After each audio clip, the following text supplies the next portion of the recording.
Video viral થયો છે તેના પરથી સૌ કોઈ એક જ પ્રશ્ન કરી રહ્યા છે કે શું લેબને સળગાવવી હતી?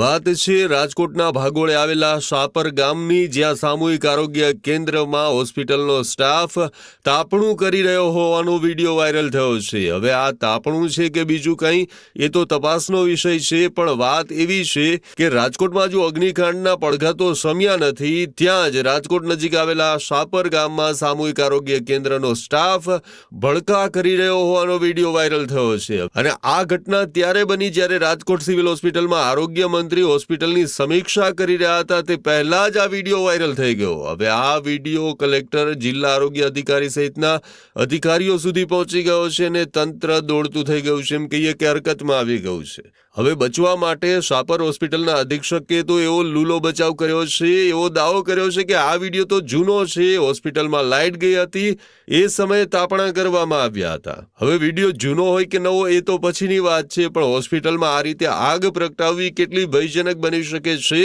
તે વાતમાં તો કોઈ શંકા નથી. શાપર વેરાવળમાં આવેલા આરોગ્ય કેન્દ્રમાં દર્દીઓને જે દવા આપવા જેવી અનેક બાબતે લાલિયાવાડી ચાલે છે, એવી અનેક ફરિયાદો પહેલા પણ ઉઠી ચૂકી છે, અને તેમાં સામે આવ્યું છે હોસ્પિટલ સ્ટાફનું આ પરાક્રમ. કેમ કે હોસ્પિટલની લેબમાં જ હોસ્પિટલનો સ્ટાફ અગ્નિવાહક વસ્તુઓની વચ્ચે આવી રીતે તાપણું કરી રહ્યો હોય તેવો વિડીયો વાયરલ થયો છે. કેમ કે હોસ્પિટલ હોય ત્યાં સ્પિરિટ હોય, અને આ જ સ્પિરિટના કેરબાની નજીક હોસ્પિટલનો સ્ટાફ આવી રીતે તાપણું કરી રહ્યો હોવાનો વિડીયો સામે આવ્યો છે. ત્યારે આવી ઘોર બેદરકારી બીજા અગ્નિકાંડને નોતરે તો તેમાં કોઈ શંકાની વાત નથી. અને આ સમગ્ર વિડીયો વાયરલ થયા બાદ વેરાવળના સરપંચ રવિરાજસિંહ જાડેજાએ કલેક્ટરને ફરિયાદ પણ કરી છે. તો હોસ્પિટલના અધિક્ષક ડોક્ટર નિશી શાહે એવું કહી દીધું કે આ વિડીયો તો 3 દિવસ પહેલાનો છે, કોઈ દર્દીનું કામ નહોતું થયું તેને લઈ અને તેણે આ રીતનો વિડીયો વાયરલ કર્યો છે. પણ વિડીયો વાયરલ થવો એ અલગ વાત છે, પણ આવું હોસ્પિટલમાં તાપણું કર્યું, આવી રીતે હોસ્પિટલની અંદર અગ્નિ પ્રગટાવી, એ વાત તો સાચી છે ને?